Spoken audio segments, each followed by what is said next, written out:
할렐루야.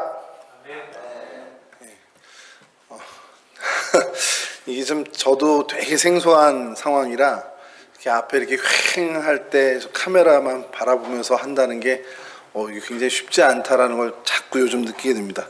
주일에 청년들 이제 우리 청년부 예배를 인도하는데 정말 한 명이 와 있었습니다. 이게 뭐 동시 시청은 좀 제법 됐었는데 한 명의 청년과 이제 교사 몇 분 이렇게 앉아 있는데 눈을 어디에 둘지 모르겠더라고요. 그래서 그 청년을 계속 바라보면서 했더니 그 자매가 나중에는 뭐 얼굴이 이제 빨개지는 거예요. 그래서 안 되겠구나 해서 옆으로 이렇게 돌리고 지금도 마찬가지인 것 같아요. 이렇게 어디다 둘 곳을 잘 모르겠습니다. 그래서 오늘 성경 인물 좀 같이 또 살펴보려고 하는데요. 오늘은 바나바에 대해서 저희가 말씀의 은혜를 좀 나누려고 합니다. 여러분, 사람들 자기 이름이 다 있습니다. 자기 이름이 다 있는데 이름 외에 또 다른 별칭이 있죠. 별명이라고도 하는데 많은 사람들이 별칭, 그 별명은 다 갖고 있는 것 같아요. 보통 저희의 이름은 부모님이나 집안 어른, 할아버지나 할머니 이렇게 집안 어른이 지어주시죠. 그 이름에는 특히 한국 사람들이 이름에 대해서 굉장히 좀 강한 어떤 애착을 갖고 있는데 어떤 부모님들이 바라는 그런 사람이 되라는 그런 어떤 좋은 의미를 붙이는 그런 경우가 가장 많죠. 앞으로 어떤 사람이 되어서 이러이러한 인생 살았으면 좋겠다라는 소망을 담긴 그런 이름을 짓는 경우가 많이 있습니다. 근데 사람이 다 그 이름대로 되느냐 하면 또 그렇지도 않죠. 그런데 이제 그 이름보다 그 사람에 대해서 좀 더 정확히 어떻게 보면은 정체성을 알려주는 것이 그 사람의 별칭, 별명이 좀 더 이름보다는 그 사람의 모습에 가까운 경우가 많이 있습니다. 왜냐하면 이름은 부모님들이나 집안 어른의 소망이 담겨서 바라는 바를 붙여준 건데 별명은 많은 경우가 별명은 그 사람의 특징을 잡아내고 그 사람의 삶의 방식을 잡아내서 붙이는 경우가 많이 있다는 거죠. 이름, 뭐 아주 어린 아이들처럼 뭐 넌 가시니까 가오리야, 뭐 넌 김씨니까 김치야, 뭐 이렇게 하는 거 말고요. 그냥 정말 그 사람이 가까이 많은 사람들과 함께 지내오면서 얻게 된 별칭은 그 사람의 어떤 모습을 잘 대변하는 그런 이름들이 될 때가 많이 있습니다. 우리가 성경에도 그런 사람들을 많이 찾아보게 되는데요. 특별히 성경에서는 이 이름이 바뀌어지면서 바뀐 그 이름이 그의 아예 정말 이름, 원래 이름보다 더 유명해지고 원래 이름보다 더 고착되는 것을 좀 볼 경우가 많이 있습니다. 특별히 구약에 하나님께서 직접 이름을 바꿔준 사람도 있고요. 또 신약에 와서 예수님이 그의 이름을 바꿔준 경우도 있죠. 구약 인물들 중에 대표적인 사람이 아브람이 있습니다. 그의 이름은 아브라함으로 바뀌었고 그의 아내 사레는 또 사라로 바뀌게 됐죠. 그건 하나님이 내 이름을 앞으로 이렇게 할 거야 라고 이야기하신 경우입니다. 야곱도 마찬가지였습니다. 이제부터 널 야곱으로 하지 않겠다. 너를 이스라엘이라 하겠다. 그 브니엘 사건을 통해서 하나님이 야곱의 이름을 이스라엘로 바꿔줬고 그 이름은 결국 정말 이스라엘 민족의 대표적인 이름이 이스라엘 민족 그 자체의 이름이 되어버렸습니다. 신약에 와서 예수님께서도 그 시몬을 바라보면서 이야기할 때 넌 베드로다, 반석이다 이렇게 이름을 바꿔주셨고 사실 그 이름은 저희들한테도 시몬보다는 베드로로 더 우리는 그 사람을 기억하고 있다는 겁니다. 이런 면에서 오늘 좀 본문을 살펴보고 오늘 본문에 등장하는 한 사람을 주목한 것이 바로 바나바인데요. 바나바 역시 이 이름이 자신의 본명이 아닙니다. 다 알고 계셨죠? 바나바의 본명은 요셉입니다. 요셉에게 알려지지 않고 우리에겐 바나바로 더 잘 알려져 있습니다. 여러분, 먼저 요셉의 이름을 한번 좀 살펴보면 요셉이라는 뜻이 뭐죠? 여러분 잘 아시다시피 더하다. 왜 이 이름을 지었을까 생각해 보면 좀 찾아볼 그런 것들이 많은 게 이스라엘 사람들이요 이름을 지을 때 자기의 선조들 중에 특별히 뭐 자기의 지파 안에 선조들 중에 어떻게 보면 좀 하나님 앞에 가까웠거나 아니면 뭐 세상적으로 성공했거나 하여간 훌륭하다라고 생각하는 사람의 이름을 따오는 경우가 많이 있습니다. 우리가 잘 아는 사도 바울 역시 그의 원래 이름 사울은 베냐민 지파의 첫 번째 왕이었던 사울의 이름에서 따온 것이죠. 그렇게 어떻게 보면 이 사람도 그의 선조 중에 요셉, 애굽 총리로까지 사실 어떻게 보면 하나님과 가까이 했던 그런 애굽의 총리였던 요셉의 이름을 그의 아버지든 뭐 부모님이든 아니면 그의 어르신 집안 어른이 이 바나바가 태어났을 때 그 이름을 붙여줬을 것으로 추정을 할 수 있다라는 겁니다. 그 더함이라는 이름, 결국 라헬이 아기를 낳고 그다음 나에게 아이를 더 주길 원한다라는 해서 더함이라는 요셉을 붙였던 그것과는 조금은 다른 의미로 우리 선조 중에 이런 훌륭한 사람이 있었으니 너도 그 선조처럼 자랐으면 좋겠다라는 그런 집안 어른 부모님의 마음이 담겨져 있는 그 이름을 얻게 된 것이죠. 바나바의 본명은 원래 그거라는 겁니다. 근데 그 이름대로 살기도 했지만 그 요셉이란 이름보다 이 바나바는 별칭인 바나바로 더 유명해졌다라는 겁니다. 그러니까 그것은 그의 삶의 모습, 그의 삶의 어떤 그 태도들 이런 것들이 주변 사람들이 볼 때 저 사람의 본명을 잊고 저 사람 바나바야 라고 할 정도로 그 별칭이 그의 이름을 대신한 경우라고 할 수 있겠죠. 사도들이 붙여주었는지 혹은 그 제자들이 붙여줬는지 잘 모르지만 어느 날 뚝딱하고 하늘에서 떨어진 것이 아니라 정말 많은 제자들과 함께 어우러져 있을 때 그들과 함께 지낸 시간 속에서 생겨난 별칭 이름이었다라는 거죠. 아마 사도들이 이 요셉이라는 사람의 행동을 계속해서 지켜봤겠죠. 성경학자들은 이 바나바가 70인 제자 중에 한 명이었을 것으로 추정하고 있긴 한데 어쨌든 사도들과 제자들이 그 요셉이라는 사람을 계속 지켜보았고 그러면서 요셉이 탁월하게 잘하는 일을 발견하게 되었을 겁니다. 뭘 제일 잘했을까? 결국 사람을 위로하는 일, 사람에게 힘을 내도록 하는 일, 또 그 사람에게 용기를 주는 일을 제일 잘하는 것을 발견하게 됐죠. 시리에 빠진 사람이나 낙담하는 사람이나 좌절하는 사람, 큰 어려움에 놓여 있는 사람들을 잘 격려하고 위로하는 모습에서 그의 이름을 바나바, 좋은 상담자 역할을 한 사람, 그 사람을 만나면 회복되고 생기를 얻고 용기를 찾게 되는 그런 바나바라는 이름, 위로자, 권면자, 위로의 아들, 권면의 아들, 이런 의미를 가진 별명을 지어주게 되었다는 겁니다. 그러니까 바나바는 적어도 그의 삶의 모습에서 많은 사람들이 바라볼 때 어떤 상처받은 사람들, 용기를 잃은 사람들에게 어떻게 보면 힘을 불어넣어주는, 용기를 북돋아주는 그런 일에 탁월했던 사람이라는 겁니다. 그래서 사도들이 어느 날부턴가 이 요셉을 야 바나바다, 저는 바나바다 이렇게 불렀을 것이고 그 요셉이 나중에는 요셉이란 이름보다는 바나바라는 이름으로 더 많이 알려지게 되었다는 것이죠. 사도행전 4장 36절이 있는데요. 제가 잠깐 좀 읽어 보여드리겠습니다. 구브로에서 난 레위족 사람이 있으니 이름은 요셉이라 사도들이 일컬어 바나바라 번역하면 위로의 아들이라 하니. 바나바는 위로하고 격려하는 일에 탁월했던 사람이라는 것. 그래서 훗날 바나바가 사울을 설득해서 동역자로 세우는 일에도 탁월함을 보여주었습니다. 또 실패를 경험한 마가를 다시 세워서 일꾼으로 만든 것 역시 바나바였죠.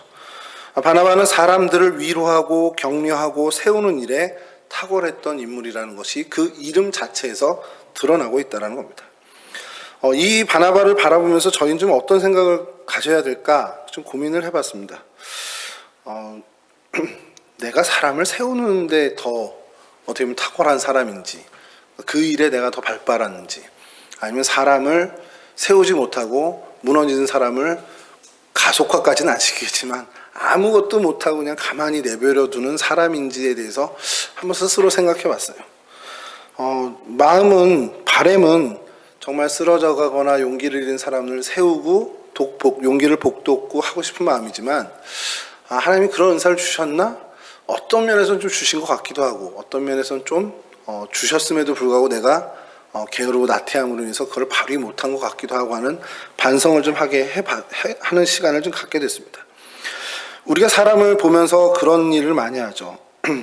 그 사람을 판단하고 정죄하는 거. 그게 너무 그냥 가만히만 있어도 저희는 그런 성향을 가진 존재들입니다. 가만히 있으면 나랑 좀 다른 사람은 내 잣대를 들이대고서 쟤는 안 돼. 이거 기네. 쟤는 짧네. 이렇게 판단하는 게 저희들한테는 너무 쉬운 일이라는 겁니다. 기준에 이르면 통과하고 기준에 안 미치면 탈락시키는 그런 성향이 우리 가운데 너무도 농후한데 이런 농후한 우리의 원래 본성을 좀 억누르고 기준에 못 미치는 사람을 그 기준에 이르도록 독려하고 용기를 북돋아주는 그 일, 위로하고 격려하는 그 일을 해내야 하는 것이 저희들이라는 거죠. 왜냐하면 그게 그리스도인이 해야 할 일이라는 겁니다. 그러면서 바나바는 정말 참 그리스도인으로서 무엇을 먼저 해야 하는지를 그 이름에서부터 보여주는 정말 좋은 본이 되는 우리의 신앙의 선배라는 겁니다. 그러니까 우리가 바나바를 바라보면서 성경에서 바나바를 읽을 때마다 정말 나도 진정한 위로자로 격려자로 살아가야겠다라는 각오와 결단을 해야 한다는 것이죠. 그게 바나바가 멋지기 때문에 바나바를 좋아하기 때문에가 아니라 마땅히 그리스도인으로선 그렇게 살아야 한다라는 의무가 있다라는 사실입니다.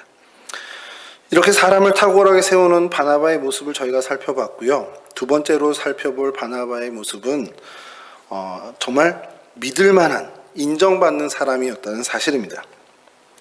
바나바는 믿을만하다. 저 사람은 믿을만한 사람이야 라고 인정받는다는 것. 이건 참 살아가면서 우리가 욕심내볼 만한 귀한 어떤 평판이 될 수 있습니다.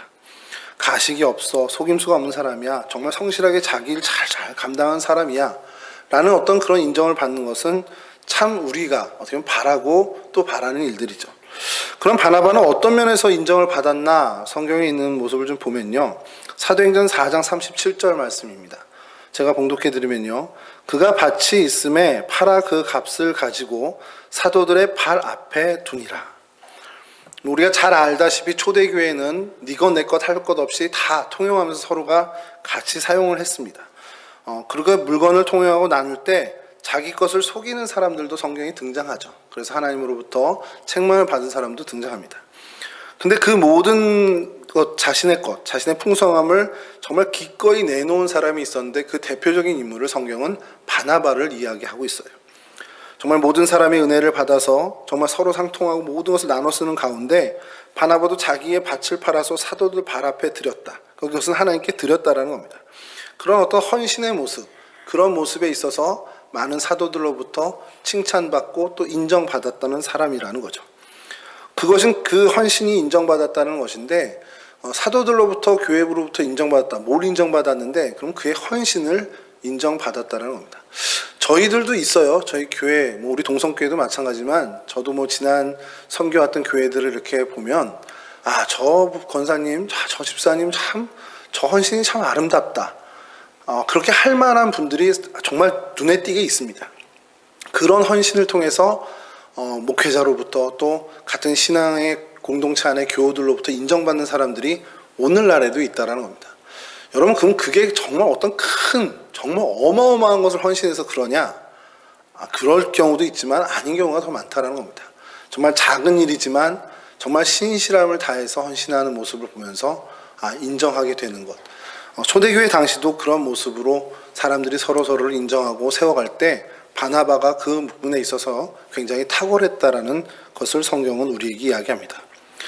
그 다음은 사도행전 11장 22절을 보면요, 이런 말씀이 있습니다. 예루살렘 교회가 이 사람들의 소문을 듣고 바나바를 안디옥까지 보내니. 사도들이요, 요셉을 바나바로 부를 정도로 그를 어떻게 보면 위로하는 데 있어서, 격려하는 데 있어서 탁월한 사람이라고 생각을 하고 있었습니다.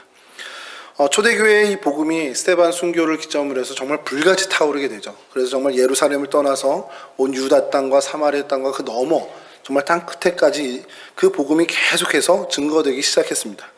이러한 복음의 역사가요, 수리아에 있는 안디옥이라는 동네에 가서 정말 거세게 불타올랐습니다. 심지어 이 복음이 정말 헬라인에게 전달되고 헬라인들도 믿고 하나님의 자녀가 됐다, 이런 소문이 예루살렘까지 들리게 된 겁니다. 자, 그랬더니 그 보고를 듣고 그 안디옥에 사도들을 대신해서 누군가를 보내야 되는 상황이 온 거죠.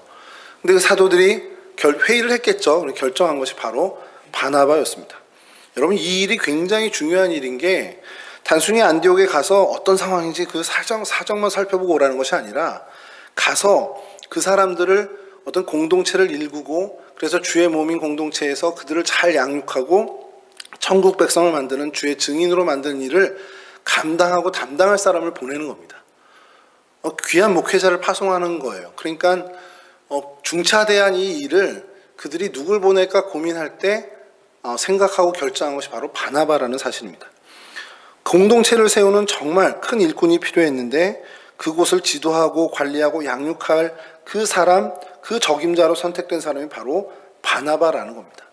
그러니까 바나바는 사도들로부터 그 정도 인정을 받았던, 그리고 예루살렘 교회로부터 그만큼 인정받았던 사람이라는 거죠. 사도들과 공동체 안에 있는 많은 교우들에게 인정받았던 사람.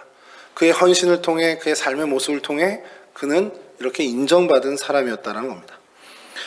그뿐만이 아니죠. 사도행전 11장 25절에서 26절을 보면요, 바나바가 사울을 찾으러 다소에 가서 만남에 안디옥에 데리고 와서 둘이 교회에 1년간 모여서 큰 무리를 가르쳤고 제자들이 안디옥에서 비로소 그리스도인이라 일컬음을 받게 되었더라. 오늘 본문인데요, 바나바가 안디옥에 가서 1년간 사람들을 더 가르쳤습니다.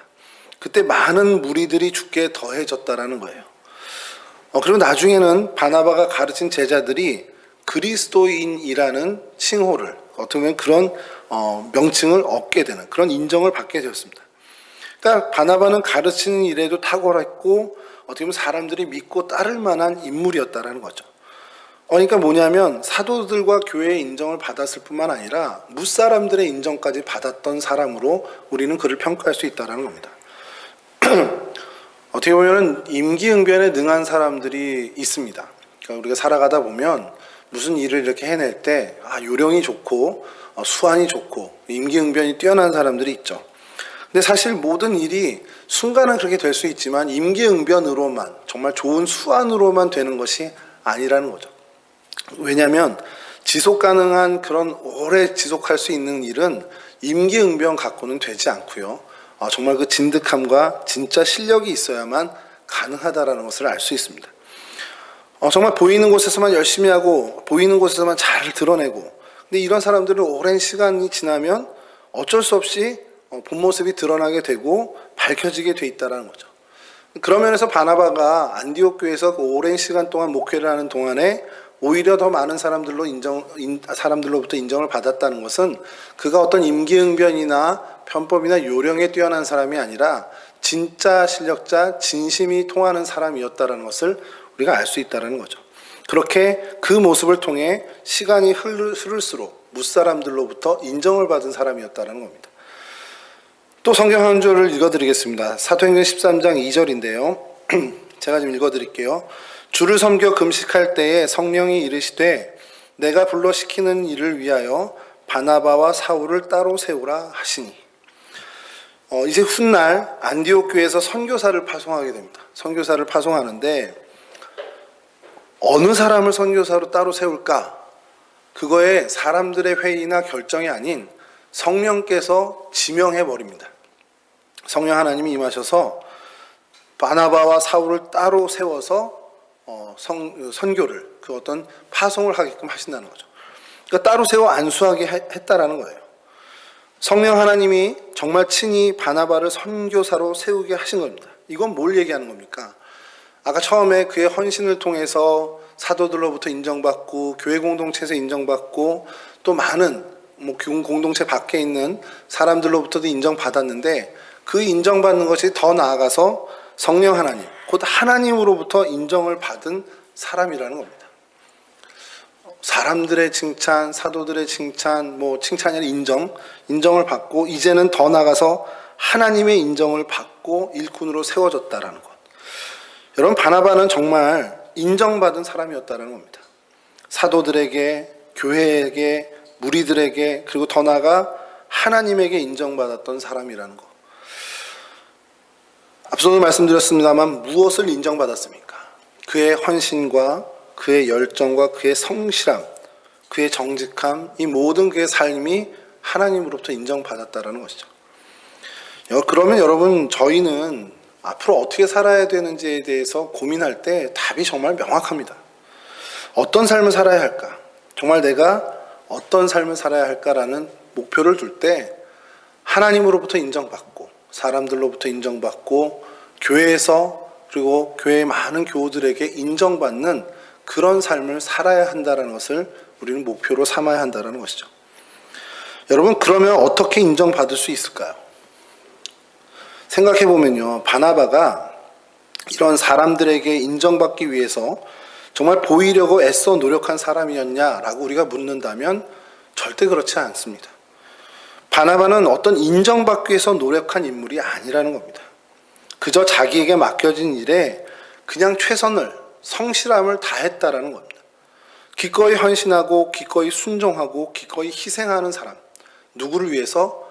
그리스도 예수를 위해서 기꺼이 순종하고 헌신하고 희생했던 사람이라는 겁니다. 그렇게 살다 보니 결국 인정받는 사람이 되었다라는 거예요. 그럼 우리는 어떻게 해야겠습니까? 결국 우리도 마찬가지라는 겁니다.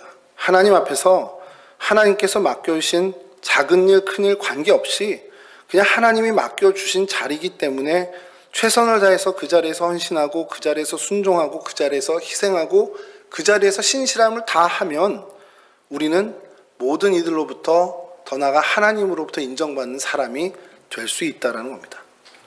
사실 성경이 원래 되게 쉽죠. 이게 바나바가 이렇게 해서 하나님으로부터 인정받았구나. 그럼 나도 그렇게 살면 되는데 이게 어렵습니다. 사는 게. 그래서 우리에게 필요한 것은 하나님이 나를 붙잡아 줘야 한다는 것이죠. 바나바가요, 이런 인정받은 사람이었는데 인정받은 사람만이 그의 탁월함이었냐? 아닙니다. 좀 더 살펴볼 것이 사도행전 11장 24절에 바나바에 대해서 이렇게 기록하고 있습니다. 바나바는 착한 사람이요 성령과 믿음이 충만한 사람이라 이에 큰 무리가 주께 더하여 지더라. 착하고 믿음과 성령이 충만한 사람이었다는 걸 성경에서 증거하고 있습니다. 믿음이 충만하고 성령이 충만한 사람. 여러분 이걸 어떤 기준이 있을까요? 믿음이 충만하다, 성령이 충만하다는 기준이 참 모호합니다.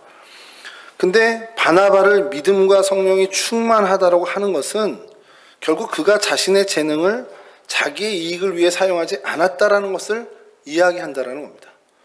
자기의 인기를 위해서 사용하지 않았다. 오직 하나님의 영광을 위해서 사용했다라는 것을 어떻게 보면 이렇게 표현을 했다라고 볼 수 있다는 거죠.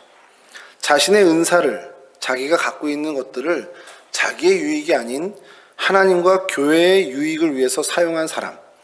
이건 뭘 얘기하냐면 그의 마음의 중심에 세상과 자기를 두지 않았다라는 얘기입니다. 그 중심에 하나님을 두었던 사람. 그러니까 보이는 것에 연연한 사람이 아니라 보이지 않는 것에 더욱더 관심이 많았던, 그렇기 때문에 바나바는 정말 하나님께만 충성했던, 하나님만 어떻게 보면 생각했던 사람이라고 얘기해도, 조금 어떻게 보면 과하게 표현해도 하나님만 생각했던 사람이라고 우리는 이야기할 수 있다는 것이죠. 여러분 한번 생각해 보세요. 예루살렘에 있던 이 바나바를 저 수리아 지역 안디옥으로 파송을 보냅니다. 너 저기로 가, 이렇게 한 거예요. 오늘날에도 그건 쉬운 일은 아닙니다. 거기가 여기보다 뭐가 좋겠습니까? 하나 좋은 거 없고 오히려 불편하고 어떻게 보면 불안한, 어떻게 보면 불확실한 것이 너무 많기 때문에 뭔가 하나 확정되거나 없는 그곳으로 가야 한다라는 것. 그건 어떻게 보면 인간적인 기준으로 본다면 어떻게 보면 갈 곳은 아니라는 거죠. 익숙한 지역 아니고 정말 낯선 곳이고, 그런데 그런 상황에서도 바나바는 교회가 파송한 것이니 흔쾌히 순종하며 갑니다. 어떤 일을 만날지 모르죠. 불안감도 분명히 있었을 텐데 그 모든 것을 뛰어넘는 그의 믿음이 있었고 성령의 충만함이 있었다는 겁니다. 이 시간적으로요, 이때가 왜 더 위험하냐면 스데반이 순교한 이후라 사실 기독교의 박해가 어떤 방향으로 어떻게 흘러갈지 모르는 겁니다. 차라리 이런 방향으로 정말 박해가 심하다 그러면 정말 숨어 가면 되죠. 근데 이게 어디로 튈지 모르는 정말 불확실한 그런 시대에 안디옥 교회를 세우러 공동체를 일구러 간다라는 겁니다. 바나바의 이런 행동은 결국엔 그 모든 불안함도 이겨낼 수 있는 믿음, 성령의 충만함이 있었기 때문이라는 것이고요. 그것은 바꿔 얘기하면 그의 온 마음과 생각이 성령 하나님으로부터 사로잡혔다라는 것. 그러니까 그의 온 마음과 생각이 주님께로 향해 있었다라는 것을 다르게 표현하는 이야기라고 할 수 있습니다. 결국 뭐냐? 여러분, 우리가 어떤 일을 감당할 때 믿음이 좋다, 성령이 충만하다, 이렇게 이야기하는 것은 결국 내 힘으로 하는 게 아니라 성령 하나님의 힘으로 하는 것을 이야기합니다. 그러니까 이것이 참 표현이 참 어려운데 우리가 교회 안에서 너무 잘 쓰는 용어, 믿음 좋다, 성령 충만하다, 저는 그게 되게 고민이었던 게 이제 청년들을 좀 이제 맡다 보니까 믿음이 좋아, 성령 충만해, 이걸 어떻게 설명을 해줘야 될지 모르겠는 거예요. 그냥 교회 안에서는 이렇게 뭐라고 그러죠? 이렇게 얘기하면 감은 옵니다. 아, 그래, 뭘 얘기하는지 알겠어 라고 하는데 이제 중고등부나 청년들한테는 그걸 설명하면 그냥 많이 들어왔기 때문에 그냥 고개를 끄덕이는 거지 그게 정확히 뭔지는 사실 어렵습니다. 그래서 어떻게 보면은 교회에서, 교회 학교 안에서는 어떤 이런 우리 은혜가 담긴 용어들, 이 용어들을 좀 더 그들이 알아들을 수 있게 설명해 줄 필요가 있는데, 제가 그래서 고민을 한 것이 믿음이 좋아, 성령 충만해, 이걸 어떻게 설명해 줄까? 그건 결국 바꿔 얘기하면, 한 단계 바꿔 얘기하면 성령 하나님이 사로잡은 것이고, 그래서 그것이 성령 충만한 것인데, 사로잡혔을 때 어떤 현상이 일어나느냐? 그냥 하나님만 바라보고 하나님만 보면 좋고 교회만 생각하면 즐겁고, 그러니까 나의 온 생각과 신경과 모든 것이 하나님께로 향해 있다라는 것을 이야기한다라는 겁니다. 그런 상태를 우리는 성령의 충만함, 물론 이게 아주 일부분일 수도 있지만요, 그러니까 그런 상태로 나아갈 때 우리가 행하는 일은 내 힘으로 하는 게 아니게 됩니다. 그때는 내가 행하는 일은 하나님의 능력과 의지로 하게 된다는 겁니다. 여러분, 우리가 주님의 일을 감당한다는 것은요, 결국 우리 힘으로 하는 것이 아님을 우리는 잘 알고 있습니다. 하나님의 능력으로, 성령의 이끄심으로 분명히 하는 것입니다. 바나바가 그 먼 수리아 안디옥 지역에 가서 그 목회를 새로 시작하는 것 역시 바나바의 탁월한 능력이 있었다라고 우리는 얘기하지 않고요, 성령 하나님께서 하나님의 능력으로 그를 붙잡아 주셔서 성령의 권능으로 그 일을 해냈다라고 저희는 이야기합니다. 그거는 오늘날 저희에게도 마찬가지죠. 무슨 일을 하든지 하나님이 이끄시도록, 우리의 생각과 우리의 계산을 다 내려놓고 하나님이 하실 수 있도록 우리는 우리의 모든 것을 내어드려야 한다는 겁니다. 그런 모습이 하나님을 중심에 모신 성령 충만한 모습, 믿음이 좋다라고 하는 모습이라는 겁니다. 여러분, 성령 충만한 믿음, 정말 성령 충만한 사람, 믿음의 사람이 가지는 모습, 그것은 바로 모든 중심을 하나님께 놓고 내 생각과 내 계산을 내려놓는 것. 그러니까 이건 뭐냐? 우리 앞에 어떤 일이 놓였다, 중차대한 일이 놓였어요. 뭔가 해내야 되는 일, 근데 그 일이 감당하기 어렵고 또 우리 힘으로 좀 버겁고 또 자신 없는 일인 것처럼 느껴질 때가 있습니다. 그런 일을 만났을 때 사실 그때가 진짜 기회가 됩니다. 그건 개인이 됐든 공동체가 됐든 그런 일을 마주쳤다, 그럼 이거는 무릎을 탁 치면서 이건 우리의 기회구나라고 생각해야 하는 때라는 겁니다. 왜냐하면 내 힘이 아니라, 우리 힘이 아니라 하나님의 권능, 하나님의 그 능력으로 이루어 주실 걸 기대하면 안, 이게 믿음이 좋다 이런 차원이 아니라 정말 우리에게 주신 기회죠. 왜냐하면 감당하기 어려운 일을 평생 피해만 가면요, 하나님이 하실 일이 없는 인생이 됩니다. 근데 이거 내가 좀 버거운데, 조금 하면 할 수 있겠는데 그래도 좀 벅찬데 라는 일을 맞닥뜨렸을 땐 결국 하나님이 하셨다라는 고백을 할 수 있게끔 하나님이 장을 열어주신다는 겁니다. 그거는 우리에게도 개인에게도 마찬가지고 공동체에게도 마찬가지죠. 그래서 그 불가능해 보일 것 같던 그 일이 하나님의 권능으로 정말 아름답게 이루어지는 놀라운 역사, 그 체험을 개인도 공동체도 갖게 되면서 그것이 나중에 후에 만나게 될 어떤 어려움과 어떤 일들 속에서도 하나님의 증거가 된다는 겁니다. 일전에 한번 말씀드렸지만 제가 딴 거는 모르겠는데 밥 먹고 사는 거에 대해서는 걱정이 없어요. 그러니까 벌이가 없어도 당장 다음 달에 하나도 수입이 없는데 그래도 밥 벌어먹는다는 표현은 그렇지만 밥 먹고 사는 거는 걱정을 좀 안 하게 된 것이, 우리 동성교회에서 이렇게 개척을 해주신 강북동성교회에서 3년을 목회를 하면서 진짜 아무것도 없잖아요. 아무것도 없는데 3년 동안 제가 되게 살이 쪘어요. 엄청나게 살이 쪄서 잘 먹고 살았거든요. 그때 제가 그 3년 동안에 다른 많은 것들도 경험했지만 진짜 경험한 것은 결국 하나님이 그 인생 하나하나는 책임져 주신다는 겁니다. 단순히 먹고 사는 문제뿐만 아니라 그의 모든 것을 하나님이 책임져 준다는 겁니다. 그래서 먼저 그의 나라와 그의 의를 구하라, 그리하면 이 모든 것을 너에게 더하시리라는 말씀이 사실 그 3년의 목회 동안 저는 체험이 됐고, 그리고 강북동성교회는 그 공동체적으로 그것이 어떻게 보면 예수의 흔적처럼 남게 된 교회가 됐죠. 제 이후에 있는 뭐 선영은 목사님이라든지 황상동 목사님, 그 이후의 목사님도 아마 그 일을 지금 뭐 경험하셨고 지금도 경험하고 계시리라고 믿습니다. 적어도 그래서 그런 부분에서 한번 이런 체험이 있다 보니까 다른 거는 약해요. 다른 건 막 이거 될까 말까 막 고민하는데 다음 달에 수입이 없어? 뭐 근데 걱정을 안 합니다. 뭐 제가 뭐 태어나서 그런 게 아니라 저도 걱정이 되게 많은 사람인데 그거는 하나님이 한번 확실하게 체험을 해주셨기 때문에 그 은혜, 그 믿음은 갖고 간다는 겁니다. 여러분 각자에게 또 우리 동성교회 공동체에게 어떠한 우리에게는 버거운 일이다라는 것이 맞닥뜨려졌다면 적어도 하나님 앞에서 이 문제만큼은 우리가 하나님의 은혜로 넘어서고 그래서 이후에 비슷한 그 부류의 문제는 하나도 갈등하지 않고 겁내하지 않는 정말 용기 낼 수 있는 그러한 기회를 주시기 위함이라는 사실이죠. 마지막으로 바나바에서 바라볼 수 있는 하나의 모습은 아름다운 동역을 이루는 모습입니다. 사실 이거는 그냥 너무 잘 알고 있는 모습이기 때문에 그냥 뭐 크게 이렇게 이야기할 건 없지만 사도 바울을 결국 사도 바울 되게 했던 것은 근본적으로는 하나님이지만 하나님이 누구를 사용하셨냐? 하나님은 바나바를 사용하셔서 사울로 하여금 바울이 되게 하셨다라는 사실입니다. 모두가 그를 거부할 때 예루살렘의 모든 교회 식구들이 그리고 사도들이 사울의 그 행적, 지난 행적을 알기 때문에 모두가 의심하고 어떻게 보면 경원할 때 바나바는 그를 위해서 변호하고 그래서 그를 교회 공동체 안으로 끌어들이고 예수의 복음의 사역에 어떻게 보면 발담그게 했다라는 겁니다. 그 이후에 어떤 일이 벌어졌습니까? 둘이 같이 계속 선교여행을 하고 다니면서 사실 그 소아시아 지역을 정말 우리 표현으로 뒤집어 놓는 그러한 귀한 쓰임을 받는 사람이 되었다라는 것이죠. 또 하나는 이 둘의 동력 사이에서 살짝의 갈등이 생기게 납니다. 조카 마가를 놓고 이제 좀 갈등을 빚었는데 선교여행 중에 중도 포기한 마가를 그 다음 선교여행에서 바울은 안 데려가겠다. 뭐 바나바는 그래도 데려가야 된다라는 것으로 결국 둘이 갈라서게 되죠. 저는 그게 참 되게 불편한 본문이었습니다.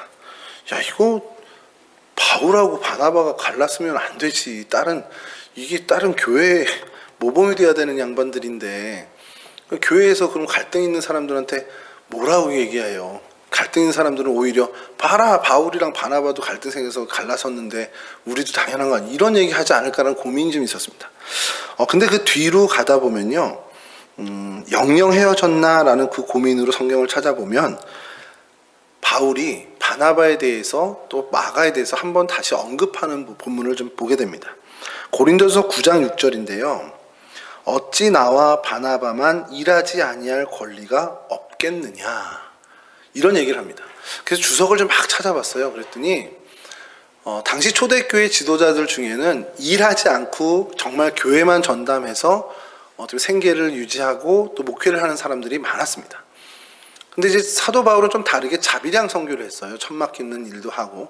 근데 저희는 성경에서 저는 못 찾아봤는데 바나바도 그와 같이 자비량을 했다라는 증거를 이 고린도전서 9장 6절에서 성경학자들은 이야기합니다. 그러니까 우리도 저 사람들처럼 다른 목회자들, 일반의 목회자들처럼 일 안 하고 교회 일만 전담하면서 할 수도 있지만 나와 바나바는 그러지 않고 이 일을 한다. 그러니까 그게 어떤 고린도 교회 사람들에게 호소할 수 있는 어떤 좋은 기회이기 때문에 그렇게 얘기한 거지만 결국 바나바도 긍정적인 언급을 한다라는 겁니다. 바나바에 대해서도. 이 고린도전서를 쓸 때는 그 갈등 이후 한참 지난 그 시대거든요. 그때 바울이 바나바를 기억하면서 그도 나처럼 이렇게 너희들을 위해서 이러한 일을 했던 선교사다라는 것, 그런 목회자다라는 것을 긍정적인 표현으로 했다라는 것이고요. 또 디모데후서 4장 11절에는 이런 표현이 있습니다. 누가만 나와 함께 있느니라 네가 올 때에, 디모데에게 하는 얘기죠. 네가 올 때에 마가를 데리고 오라. 그가 나의 일에 유익하니라. 마가가 내 일에 유익한 사람. 그렇게 그 마가 때문에 갈등이 있어서 갈라섰는데 그 마가를 어떻게 보면 바울은 내게 유익한 사람이라고. 그러니까 이것은 그 이후에, 그 갈등 사건 이후에 이들이 그냥 갈등으로 끝까지 갔다라는 것이 아니라는 것을 반증해 주는 겁니다. 우리가 주님의 일을 하다가 갈등과 반목을 할 수 있죠. 그래도 결국엔 결국엔 주님 안에서 화목을 이루어야 됩니다. 그게 그리스도인입니다. 바나바는 그 일에 어떻게 보면 바울과 잘 이루었고요. 그래서 그 갈등들, 모든 것들을 잘 무마시킨 모습도 있지만 또 하나 더 나가서 마가를 끝까지 포기하지 않았다는 것이 탁월하다는 겁니다. 바울이 포기를 했습니다. 이제 마가랑은 안 되겠다. 만약에 그때 바나바가 그래 바울 네 생각에 난 동의해 라고 마가를 정말 버려뒀다면 마가가 이렇게 나중에 바울의 고백에 내게 유익한 사람이다라고 할 정도의 어떻게 보면 멋진 사람으로 성장했을까. 저는 그 모습에서 오히려 여기지만 좀 모순적일 수 있지만 바나바가 마가를 선택하고 그를 놓치지 않고 정말 나락으로 떨어질 것을 건져내고 붙잡았기 때문에 그가 종국에 가선 바울에게 있어서 유익한 사람이라는 칭호를 받을 정도의 멋진 그리스도인이 된 것이 아닌가라는 생각을 하게 됩니다. 결국 정말 아름다운 동행, 그리고 어떻게 보면은 동역, 아름다운 동역을 이루는 사람이 바로 이 바나바, 그리고 그의 탁월함이 여기서 묻어나는 것이 아닌가라는 생각을 해보게 됩니다. 여러분, 오늘 우리 살아가면서 좀 그런 생각을 좀 했으면 좋겠어요. 내가 나와 함께하는 사람들과 아름다운 동역을 이루고 있는가? 이건 정말 매일매일 내 스스로 점검해야 하는 부분이 아닌가라는 생각이 듭니다. 교회 현장에 있다 보니까 많은 교회 공동체 안에 사역자들을 보게 됩니다. 보면서 그 사역자들 간의 많은 갈등들도 이야기 듣고 또 목격하는 경우가 있어요. 그러면서 좀 마음이 좀 아프죠. 마음이 좀 찹찹한 것이 그 귀한 은사들을 서로가 서로를 위해서 세워주고 서로를 어떻게 보면 높여주고 서로가 서로에게 정말 유익이 되는 관계로 이 사역을 한다면 하나님이 저 교회를 통해서 참 많은 일을 하실 수 있을 텐데라는 아쉬움이 생기고요. 물론 저도 마찬가지지만 우리 모두가 정말 서로가 서로를 가진 은사나 재능들을 더 발휘할 수 있게끔 서로가 서로에게 유익이 되는 존재가 된다면, 그런 관계들로 얽혀진다면 하나님이 못하실 일이 뭘까라는 생각이 할 정도로 우리에겐 그것이 필요한 거라는 거죠. 쟤는 안 돼. 쟤는 이래서 안 돼. 쟤는 저거 모자라서 안 돼. 이런 게 아니라 제가 저게 모자라네. 그럼 내가 그걸 좀 채워주지. 쟤는 저래서 안 돼. 그럼 내가 이렇게 좀 돌려주지. 어떤 그런 생각들이 우리 안에 풍성한 것이 하나님이 보시기에 마땅한 일이 아닌가라는 겁니다. 바나바를 바라보면서 오늘 특별히 우리가 바나바에 대해서 생각하면서 그의 장점들, 하나님이 그를 참으로 기쁘게 본 이유들이 뭔가지 다시 한번 생각해 보면 좋겠습니다. 하나님이요, 유능한 사람을 데리고 일하지 않으십니다. 정말 뛰어나고 정말 실력 있는 사람 물론 쓰시기도 하지만 그래서 쓰는 것이 아니라 하나님은 정말 하나님과 함께 하나님의 일에 헌신하고 하나님의 일에 동역하고 정말 사람들에게 양보하고 사람들을 세워주는 그 사람들을 사용하시다는 거죠. 화려하지 않아도 좋습니다. 뛰어나지 않아도 괜찮습니다. 정말 그 속에 주님이 진리가 살아있기만 하면 우리는 그 안에서 하나님의 아름다운 일들을 일궈낼 수 있다는 것이죠. 여러분, 결론적으로 말씀드리고 말씀 마치겠습니다. 우리는 정말 사람을 세우는 사람이 되어야 합니다. 그게 정말 그리스도인으로서 하나님이 우리에게 맡겨주신 정말 중차대한 일인 거죠. 결국 사람을 세우는 일에 우리의 인생을 하나님이 사용해 주신다는 겁니다. 내 자녀가 되었던, 내 믿음의 후배가 되었던, 내 공동체 안에 누가 되었던 어떤 한 사람을 세우는 일에 하나님이 나를 사용하고 싶어 하신다는 사실, 이건 정말 변함없는 진리라는 것이죠. 믿음과 성령이 충만한 사람이 되어야 합니다. 이것은 바꿔 얘기해서 나의 모든 생각과 나의 모든 목표가 정말 주님께로 향해져 있는 그런 사람이 되어야 한다는 것인데, 그것은 결국 내 힘이 아닌 주님의 힘이라는 사실, 그러니까 주님께 늘 기도하며 하나님께 의지하며 정말 내 힘을 의지하는 것이 아니라 하나님의 힘을 의지할 때 우리는 믿음의 사람, 성령 충만한 사람이 된다는 것이죠. 그렇게 살아가면 하나님으로부터 인정받습니다. 사람들로부터 인정받습니다. 하나님과 사람, 그리고 교회로부터 인정받는 사람이 된다는 사실이죠. 그런 사람이 많은 사람들과 함께 더불어 하나님의 일을 아름답게 동역해 나갈 수 있는 귀한 일꾼들이 된다는 사실 우리 놓치지 마시고요. 수요일 잠깐의 시간이지만 우리 스쳐가듯 만난 이 바나바를 생각하면서 우리의 삶도 정말 바나바처럼 1등 아니면 어떻습니까? 바울처럼 되지 않으면 어떻습니까? 바울에게 모든 걸 양보해 준 바나바고, 그래서 바울의 어떻게 보면 뒷전으로, 어느새 바울의 뒷전으로 가 있었지만 바나바가 그럼 바울보다 뒤처진다? 절대 그렇지 않다고 저는 생각합니다. 하나님 앞에선 바울이나 바나바나 정말 동일한 평가를 받을 것이라고 저는 믿고요.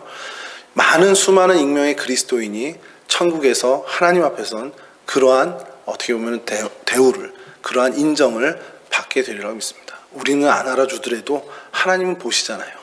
우리가 역사의 기록에 안 남은 많은 그리스도인들이 있습니다. 그럼 그 사람들은 기록에 남은 사람들보다 못한 사람인가? 절대 그렇지 않습니다.